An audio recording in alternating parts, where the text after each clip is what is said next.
Hi, welcome to Talking Brains, a podcast about mental health, books, and what makes brains happy.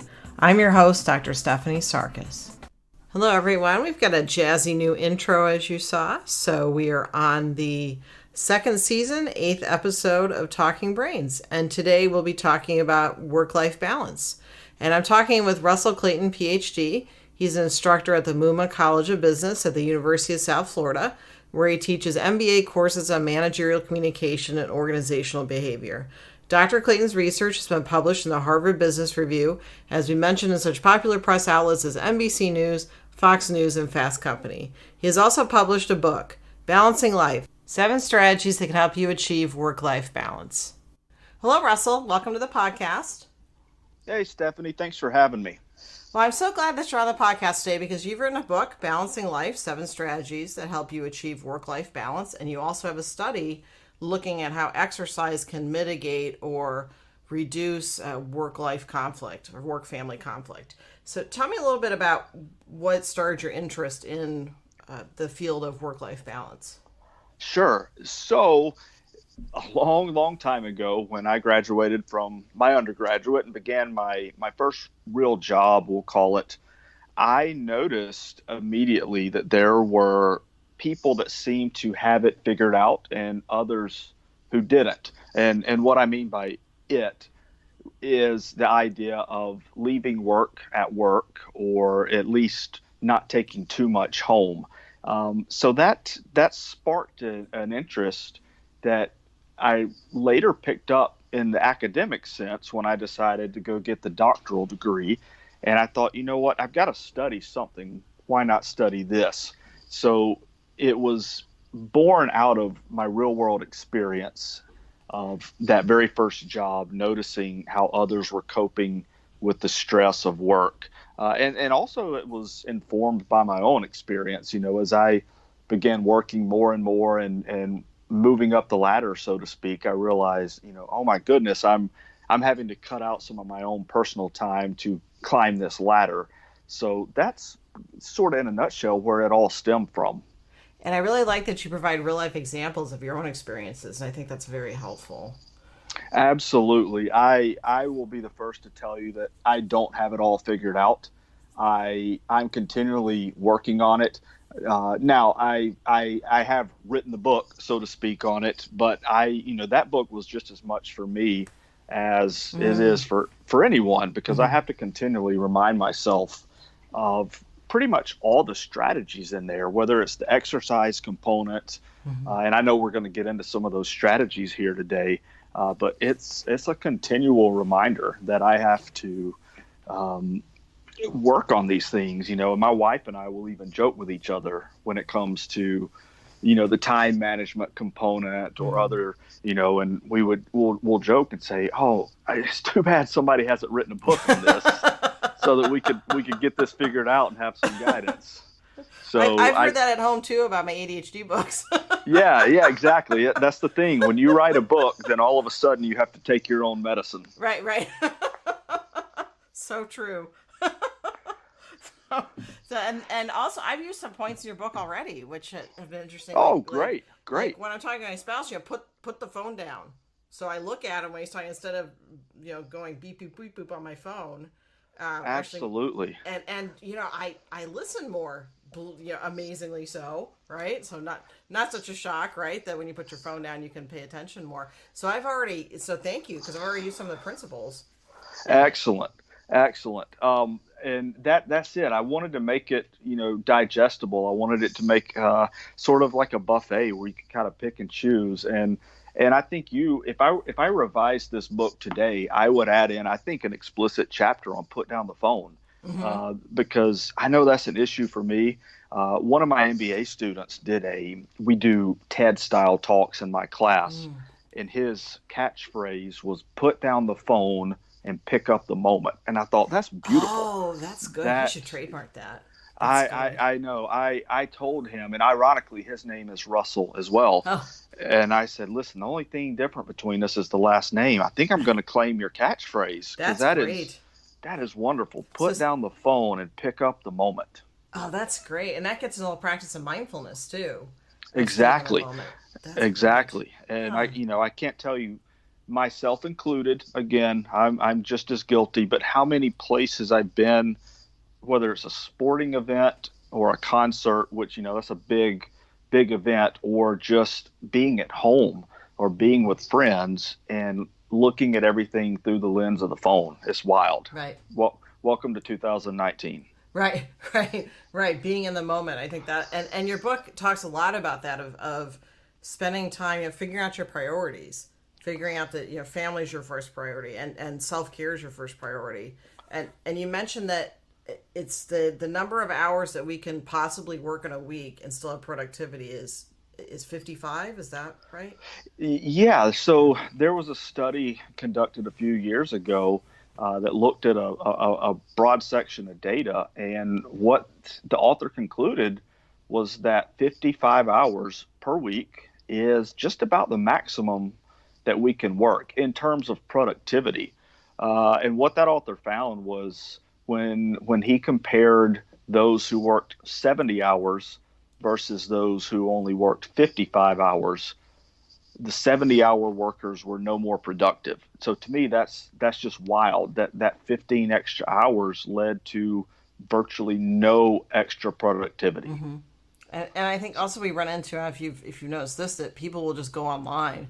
They'll be at work, but their brains can't process the information anymore, so they'll start surfing the internet. And so, how many of those hours are actually ones where work's being done? And I would guess it's probably just 40 to 50. Right, right. There's a lot of just extra stuff going on, Mm-hmm. and I know this is your area of emphasis with the ADHD and ADD.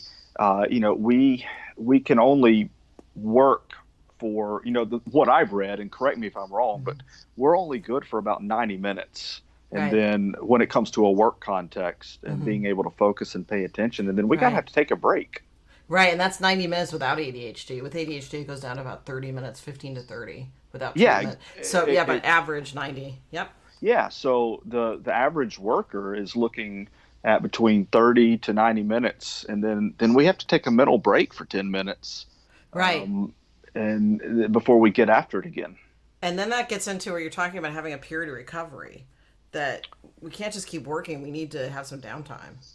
Exactly. And to your point about how many of those working hours are spent online or spent looking at our phone, checking Facebook or whatever, those things inherently aren't bad or aren't negative, but the recovery period can't be, so if I'm grading papers for 90 minutes and then I want to use checking Facebook as my recovery, that's a bit iffy. That's Mm-hmm. probably not going to work. My strategy personally is to go for a walk. Whether Right.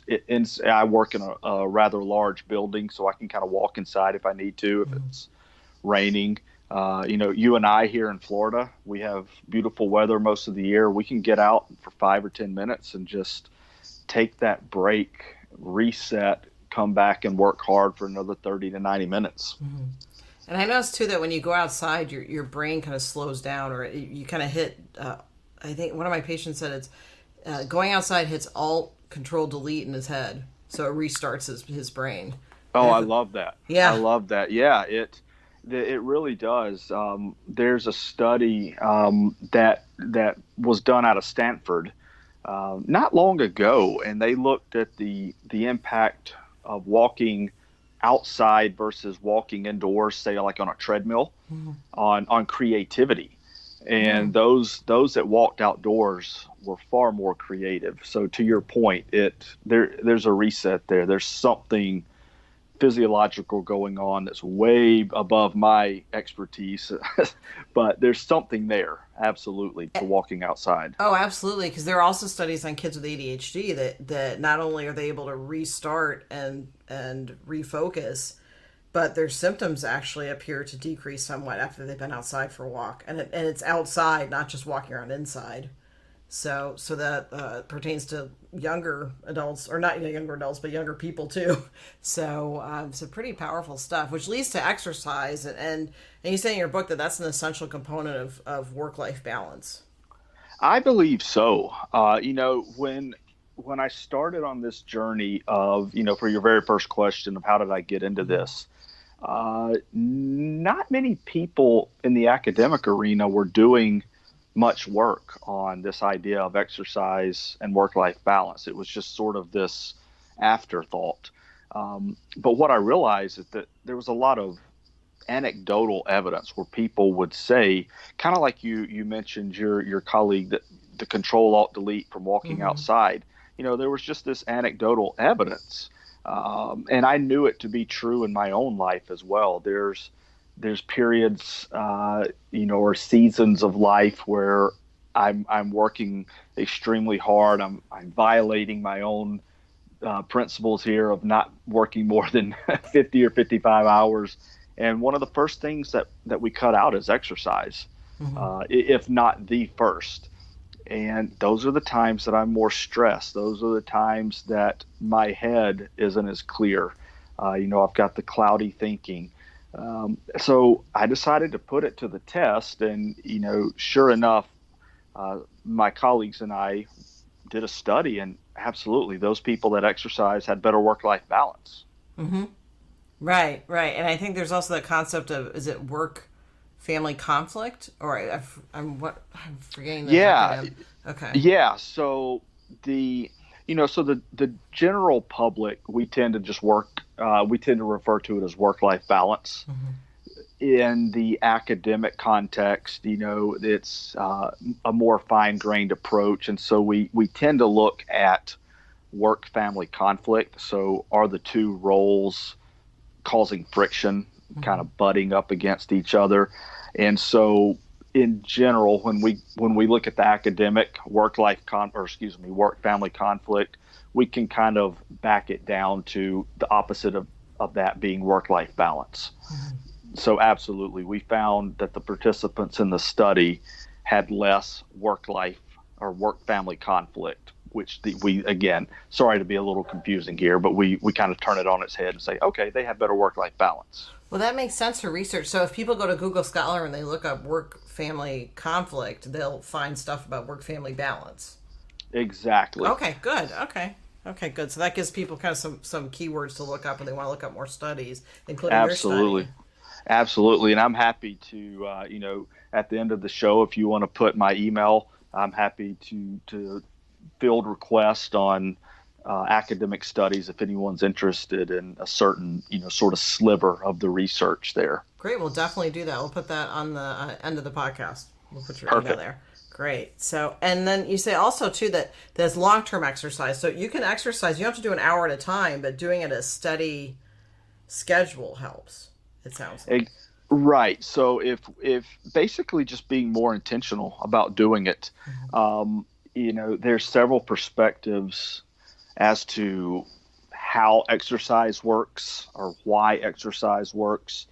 What we found is that the long term tends to provide what we know as self-efficacy. So it's this recurring feeling of achievement, of doing something, accomplishing something, sort of being able to, figuratively kind of hold your head high, stick your chest out and say, I did something today. Mm-hmm. And if we're doing that 2, 3, 4 times a week, that self-efficacy continues to build and it kind of spills over into other areas, probably a bit more subconscious. But if I've achieved, say, 3 days this week of going for a long walk, then there's that spillover into when I sit down to try to solve a problem at work. There's a spillover of when I sit down and try to figure out how to be a better father, things like that.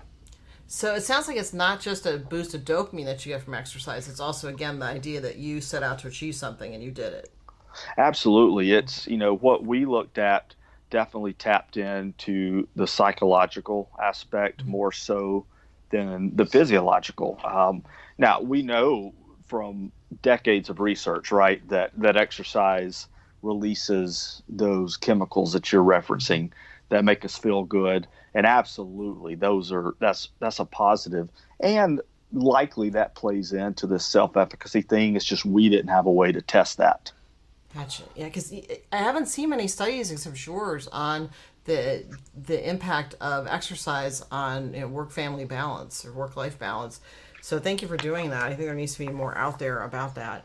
And that leads to my next question, which is, what would you recommend for someone, let's say that they are in a workplace where they get a strict half-hour break, and during that half-hour break everybody goes out to lunch together, so they don't want to miss the networking piece. What would you recommend for as a way that they could exercise? I know you said you exercise first thing in the morning, or else it Yeah, doesn't get done.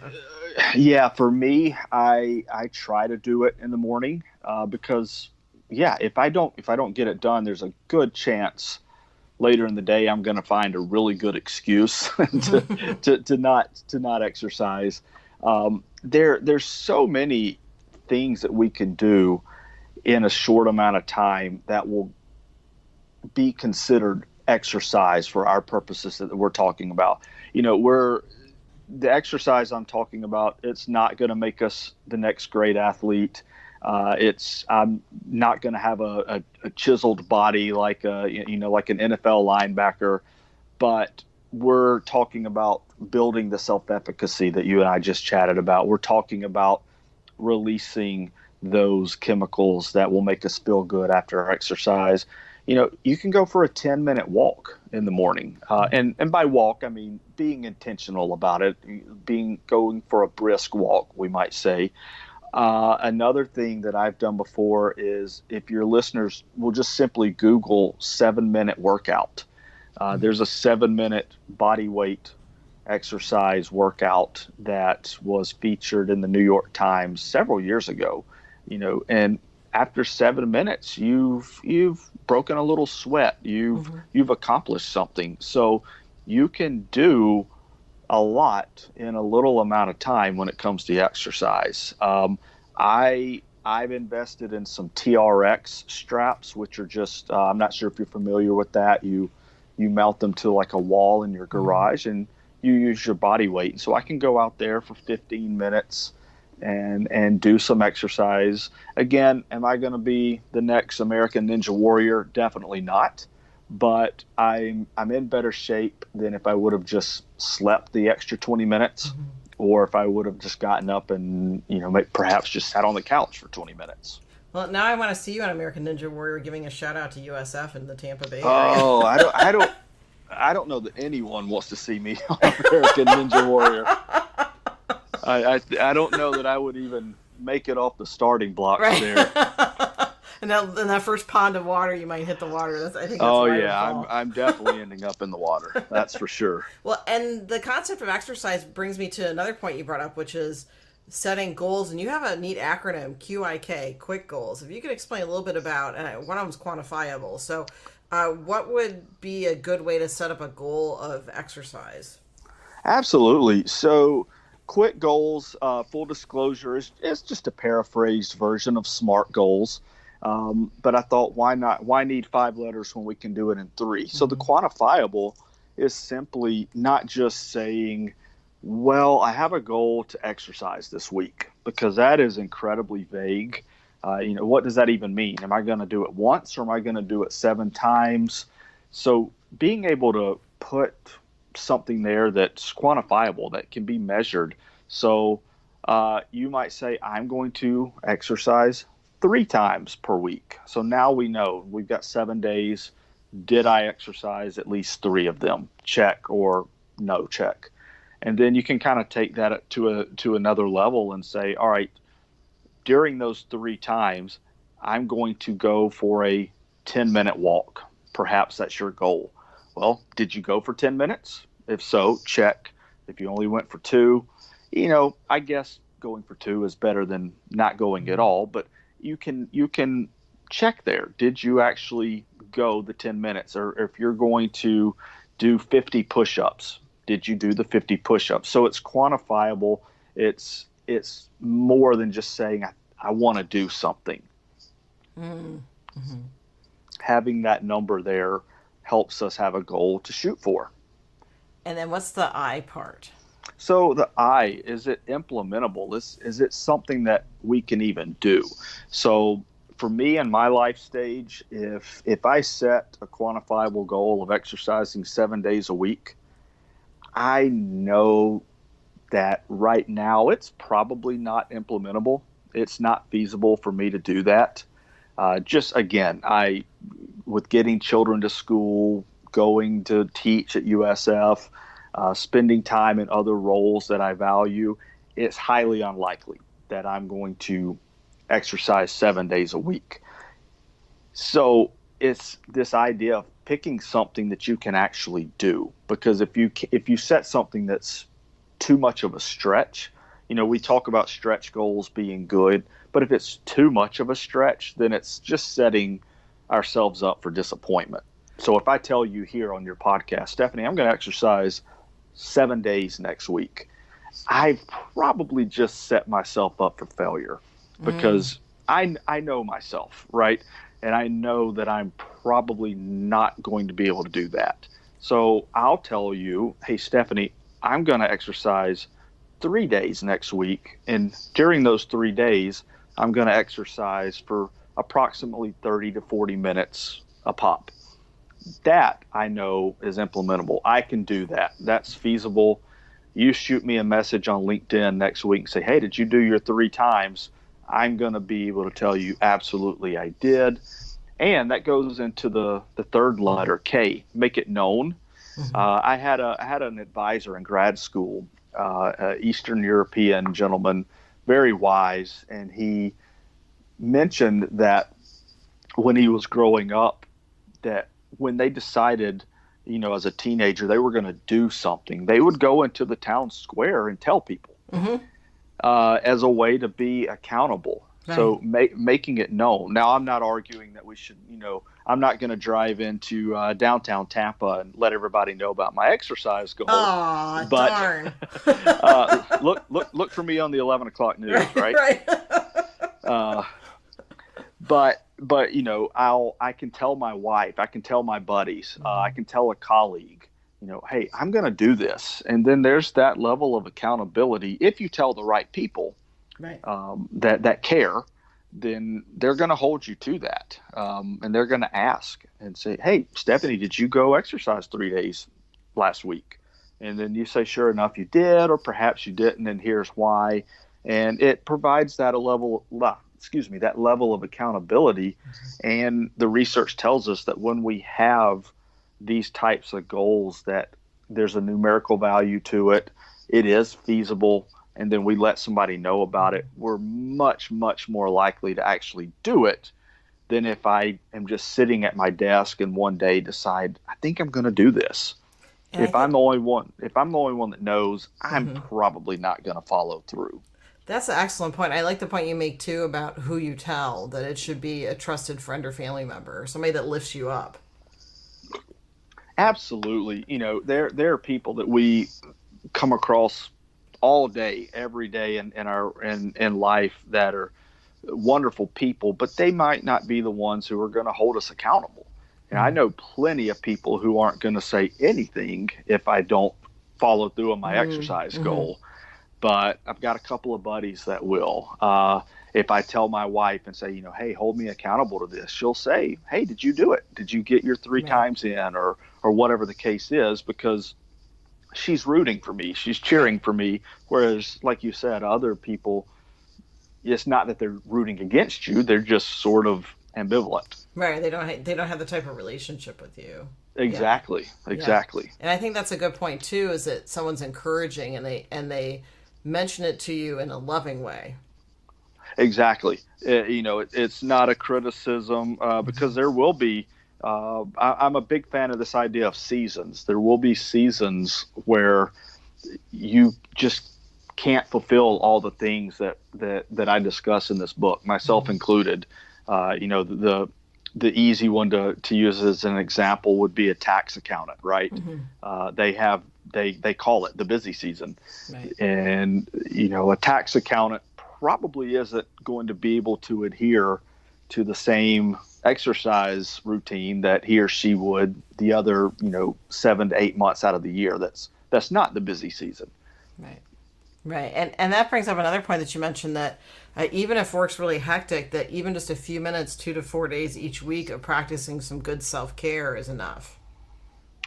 That's correct. That's the thing is, we don't have to train for a marathon for it to be considered self-care. We don't have to go for these hour and 15-minute exercise breaks. Now, if you do, that is fantastic. There was a period of life when I did train for a marathon and I was going on 2-hour runs, but in my life stage right now, that's just not going to happen.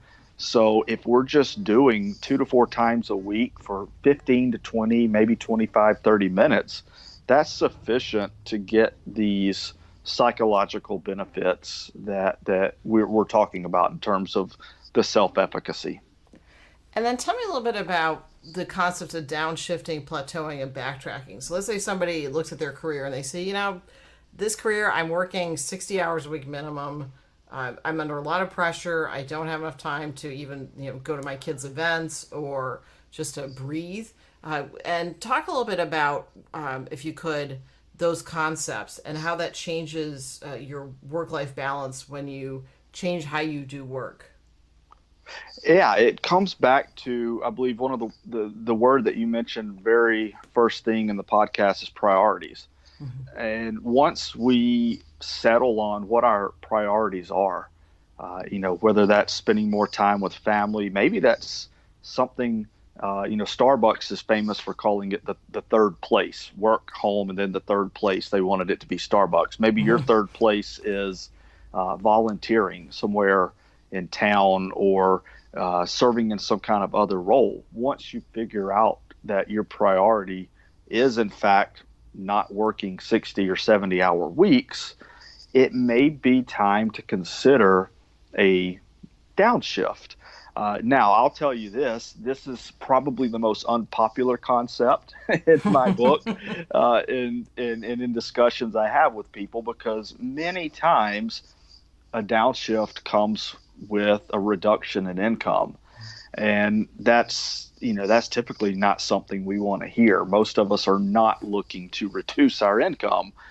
But if your priorities say that you value one thing, perhaps that overrides the idea of making X number of dollars. Maybe you're okay with making 80% of that, or maybe 50% of that.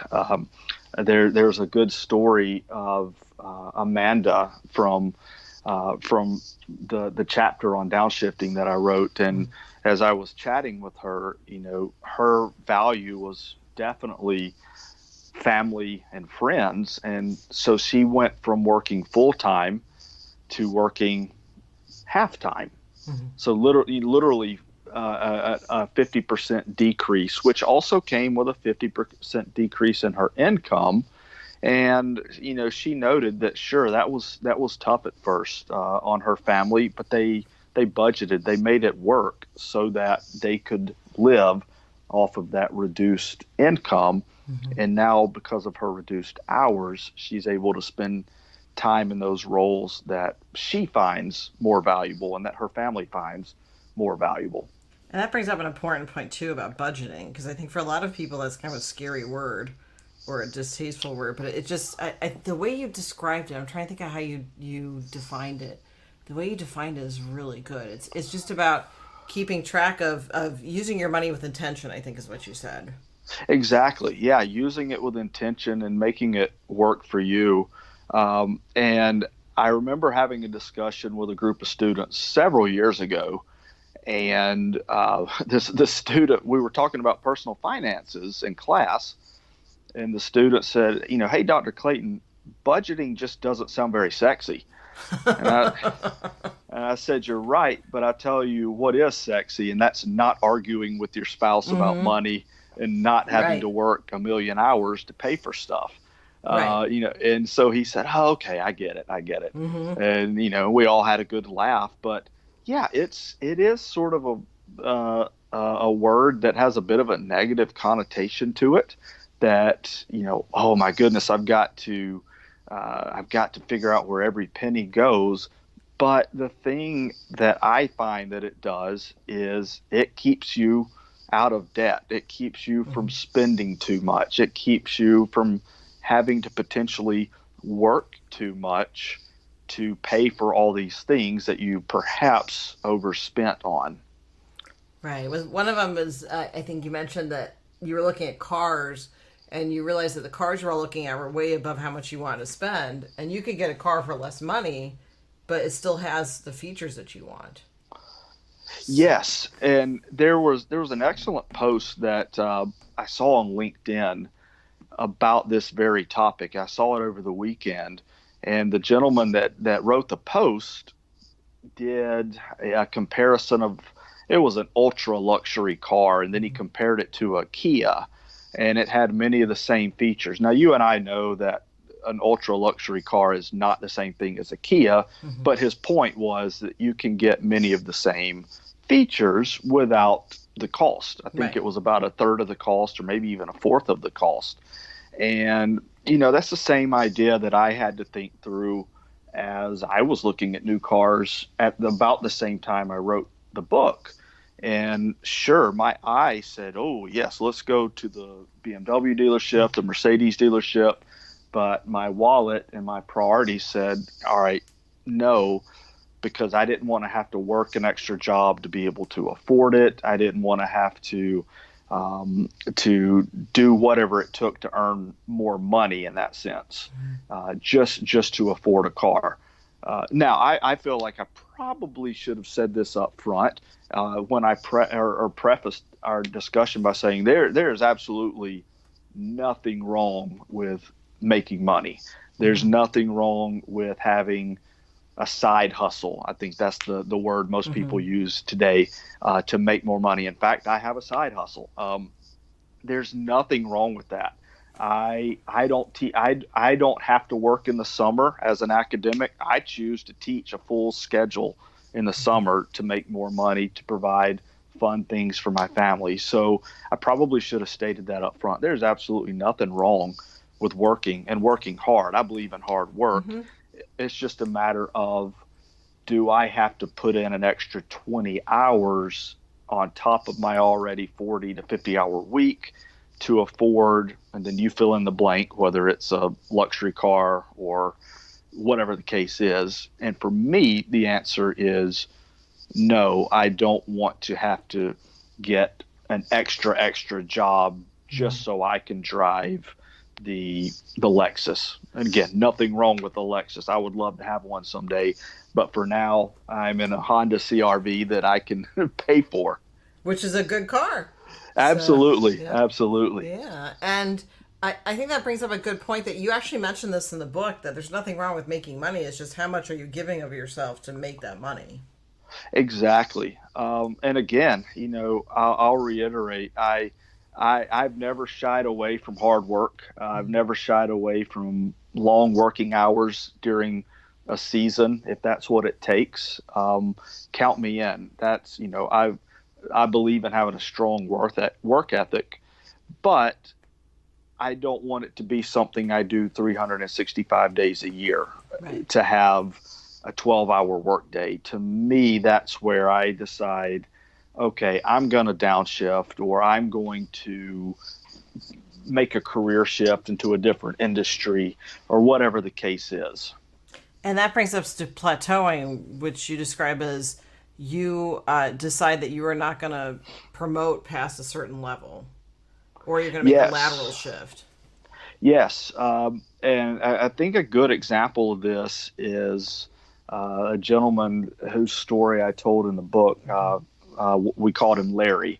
And he took a lateral move that in his industry was considered, and he was told to his face, hey, you're committing career suicide.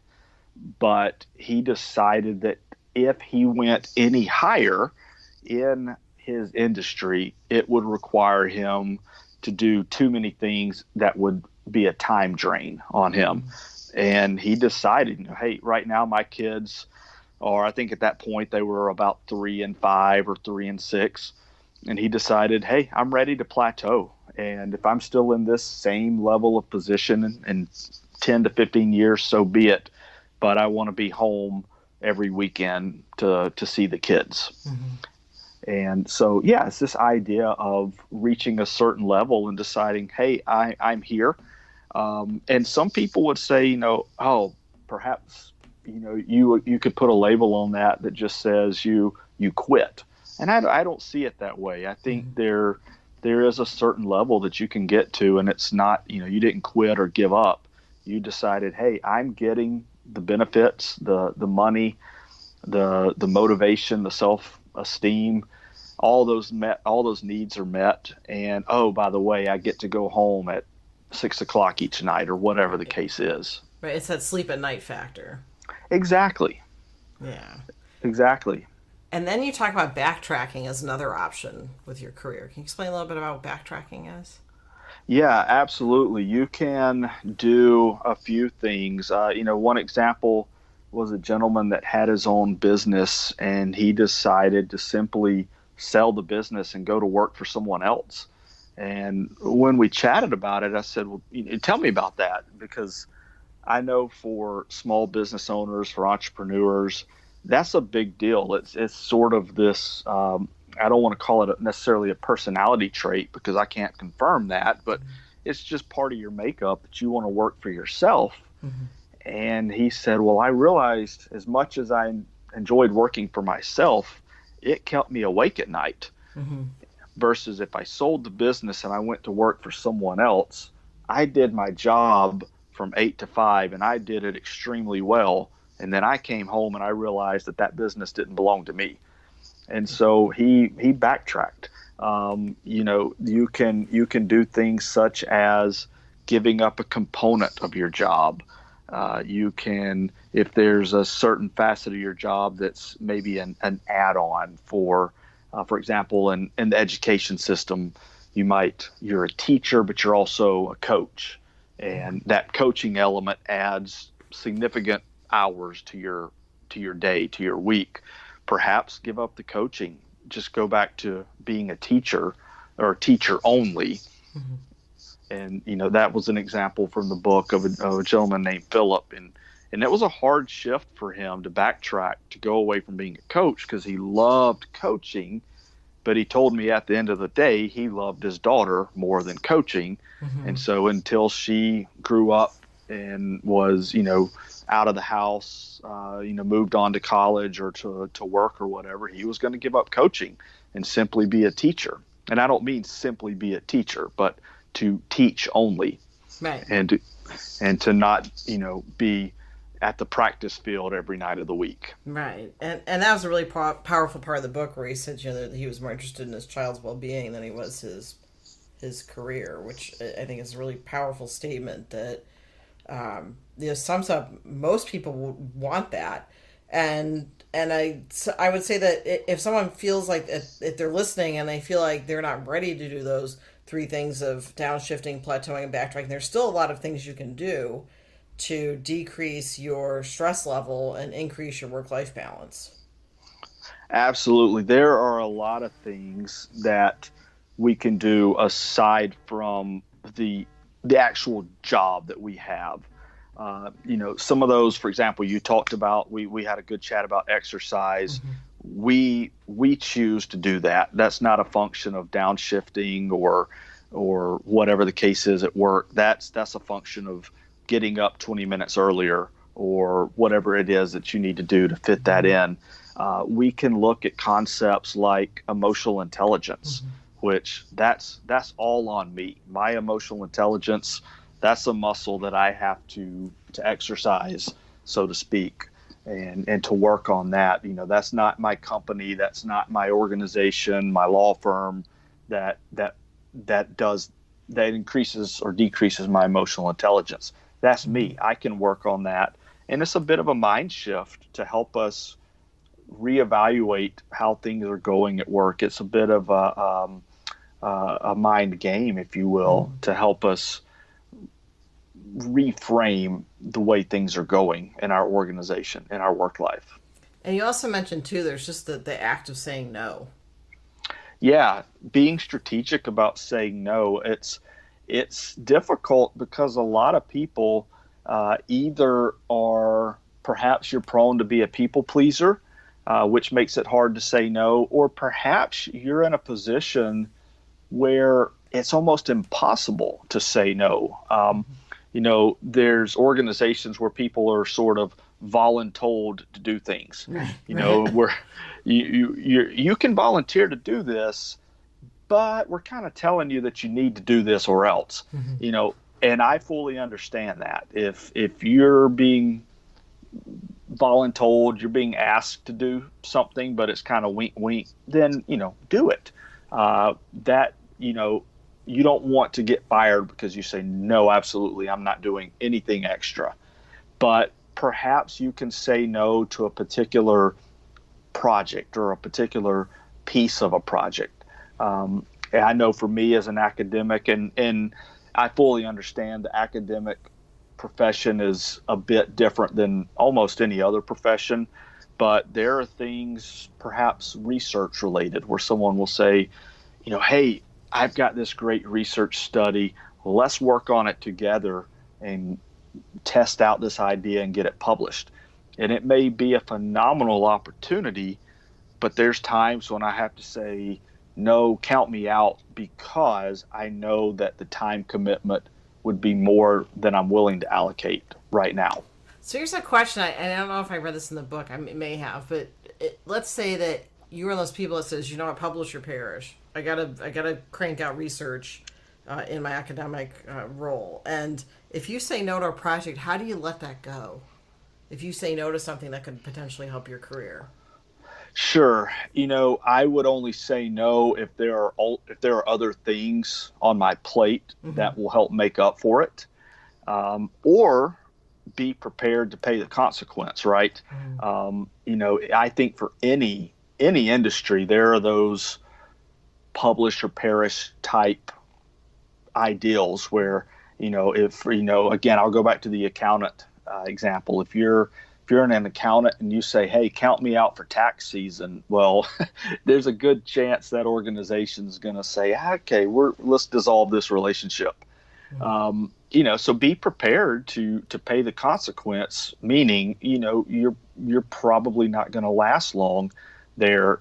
For me, I only say no to a research project if I've already got something else going that's going to be sufficient.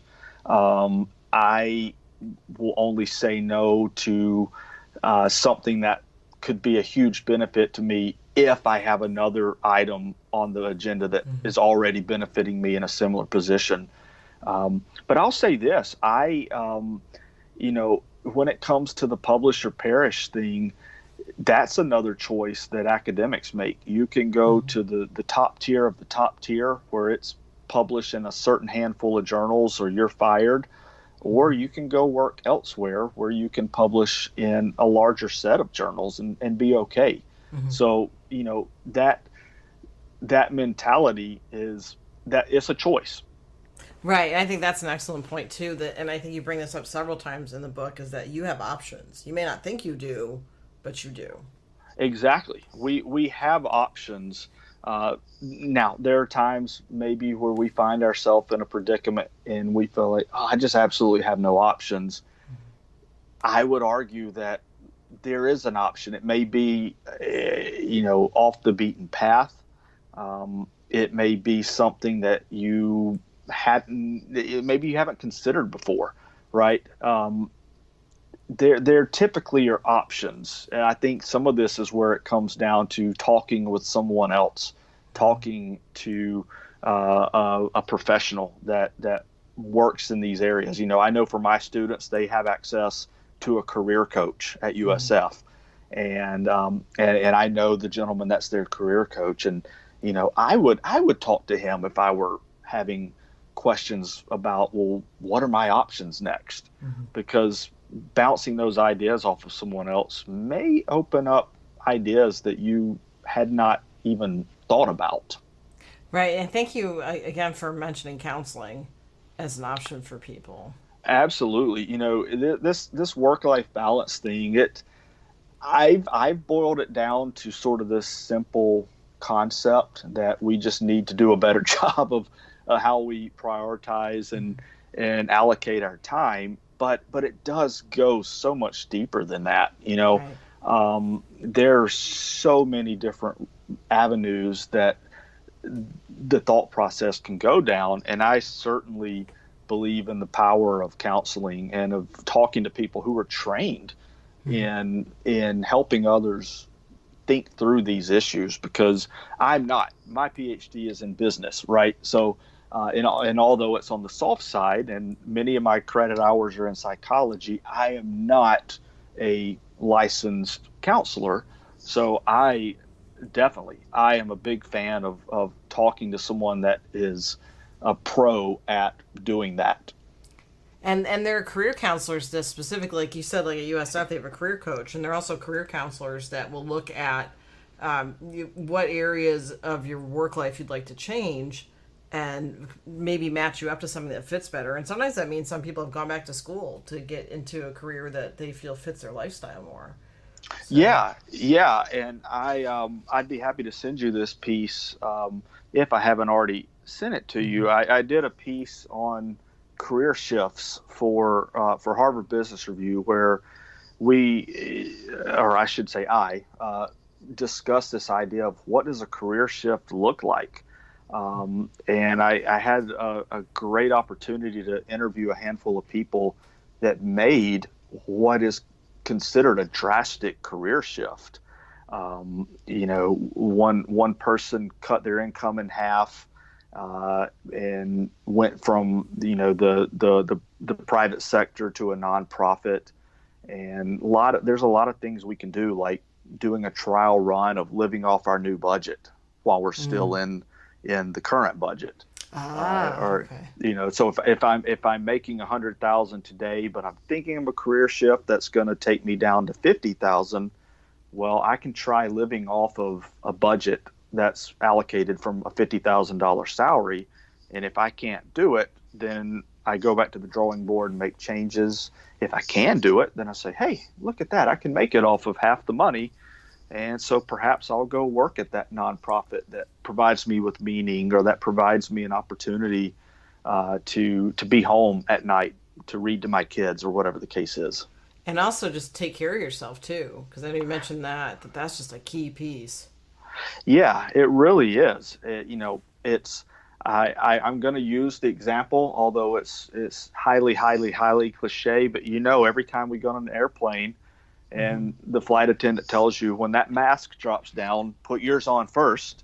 And I'm certainly not the first person to use this imagery. I'm probably the millionth person. I use it all the time. Yeah, but it is beautiful. It's the illustration of, put on your mask first. Right. So take care of your physical well-being, take care of your emotional well-being.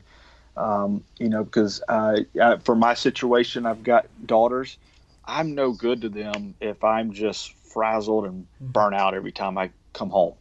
And that's my opinion. That's how I perceive my job as a father. So, if whatever I'm doing professionally is just crushing my soul and making me frazzled when I get home, my opinion is that I need to stop doing that. I need to take care of me before I can take care of them.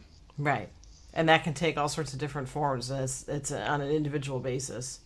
Yeah, and I think that, back to your point of talking to a counselor, I think that's where that's so important, because unfortunately there is no one size fits all for this. Right. I wish the book was just a formula where you plugged in hours and salaries and some other magical numbers, and it spit you out an answer. But if only it was that easy.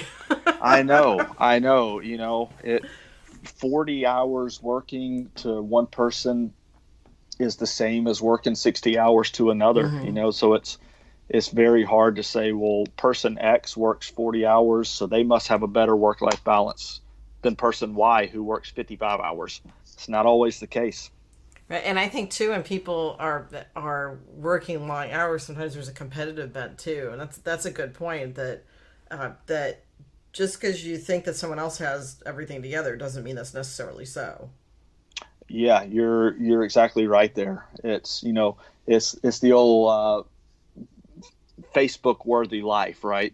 Right.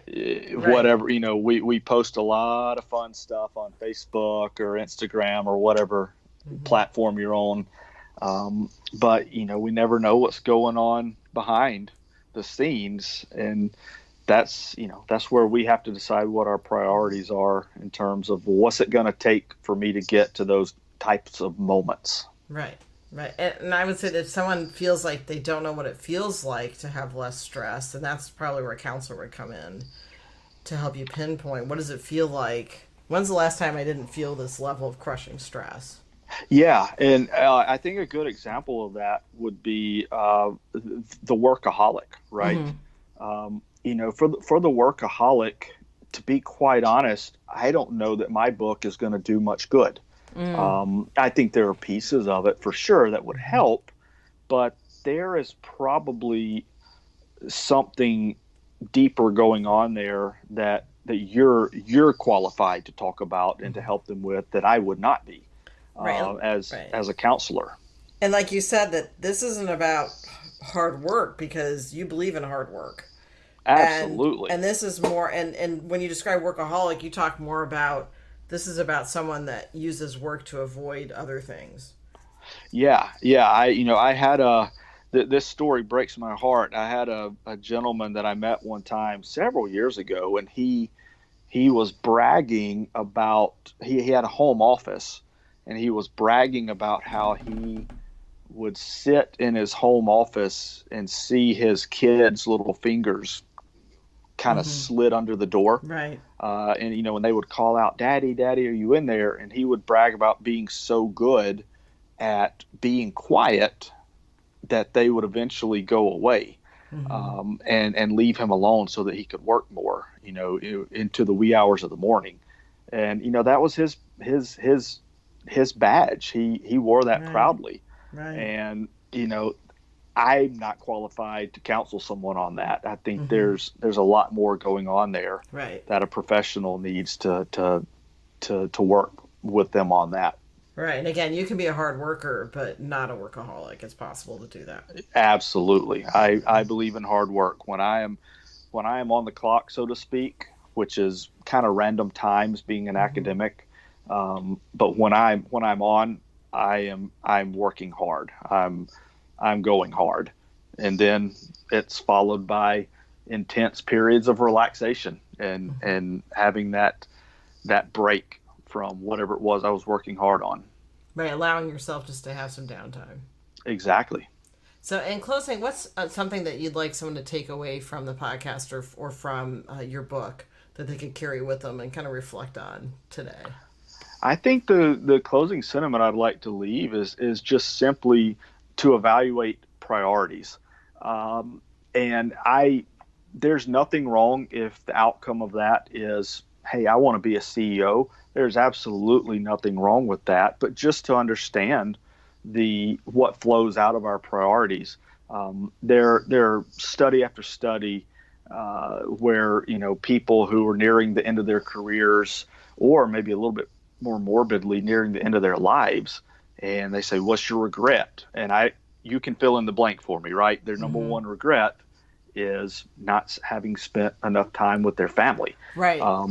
So I'm not trying to lead people into the direction of, hey, family is most important. That is my personal opinion. But if that's not your opinion, that's okay.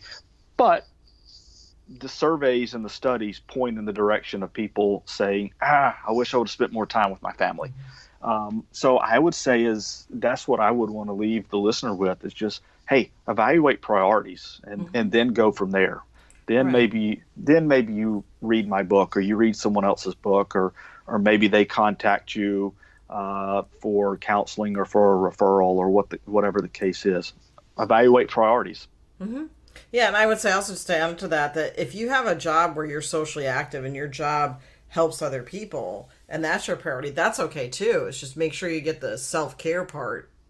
For sure. Yeah, you can be running the most important nonprofit in Tampa Bay, but to your point, take care of yourself so that you can take care of everyone else in Tampa Bay that needs your help. Right. Well, thank you so much, Russell. I really appreciate you being on the podcast. Absolutely, Stephanie. I've had a blast. I appreciate you Thanks. having me. And I think you're going to help a lot of people. I think a lot of people are going to walk away with this just with a lot of stuff to chew on, to think about for their daily lives. Excellent. I hope so. And like I said, I'm going to have to reevaluate and take my own medicine from time to time Yeah. as well. And this is dynamic. It's always changing. We have to always check in with that balance. You're right. So, Absolutely. yeah. Thanks so Well, much. thank you again, Stephanie. Thank you again to Dr. Russell Clayton for sharing his thoughts on work-life balance. And his book is Balancing Life, 7 Strategies That Can Help You Achieve Work-Life Balance.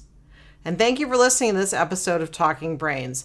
Please hit subscribe and give us a rating. It's appreciated. Have a great day.